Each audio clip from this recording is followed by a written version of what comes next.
First இந்த சாஞ்சியோட கான்ட்ரவர்சியை முடிச்சிருவோம். இந்த சாஞ்சியோட கான்ட்ரவர்சி எங்க இருந்து ஸ்டார்ட் ஆச்சுன்னு பாத்தீங்கன்னா இந்த ஒரு பேனல்ல இருந்து தான் ஸ்டார்ட் ஆச்சு. பிகாஸ் இதுல எங்கேயாவது சாஞ்சி இருக்காரான்னு பாருங்களேன். இதுல எங்கேயுமே சாஞ்சி கிடையாது. ஆனா இதே மாங்கா பேனல்ல பாருங்க, அதுல நம்ம சாஞ்சி இருப்பாரு. ஸோ இந்த சீன் வந்து ஒன் பீஸ்ல கொஞ்சம் முக்கியமான சீன் தான். அதாவது கொஞ்சம் கூஸ் பம்ப்ஸ் ஏத்துற மாதிரியான ஒரு சீன் தான் இந்த ஒரு சீனு. ஆனா இதுல சாஞ்சி கேரக்டரை டிலீட் பண்ணியிருக்காங்க. ஸோ அந்த மாங்கா பேனல்ல நம்ம சாஞ்சி ஒரு பேன் கேக்கை எடுத்துட்டு போற மாதிரி காமிச்சிருப்பாங்க.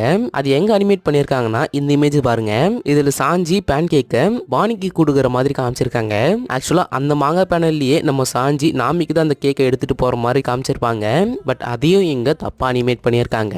அண்ட் ஒரு சில பேர் இதுக்கு ரீசன் யாருக்கால தான் அப்படின்னு சொல்றாங்க. பிகாஸ் யாருக்கு வந்து ஒரு ஃபீமேல் கேரக்டர் மேல நம்ம சாஞ்சிக்கு எவ்வளவு ரெஸ்பெக்ட் இருக்கும் அப்படின்னு நமக்கு தெரியும். அதனால யாருக்கு அப்படி இருக்கிறதுனால மேபி அந்த ஃப்ரேம்ல சாஞ்சியை டெலீட் பண்ணியிருக்கலாம் அப்படின்னு சொல்றாங்க. பட் என்ன இருந்தாலும் சாஞ்சி அதை பார்த்திருப்பாரு. அவங்க அந்த மாங்கா பேனல்லயே அப்படியே அடாப்டும் பண்ணி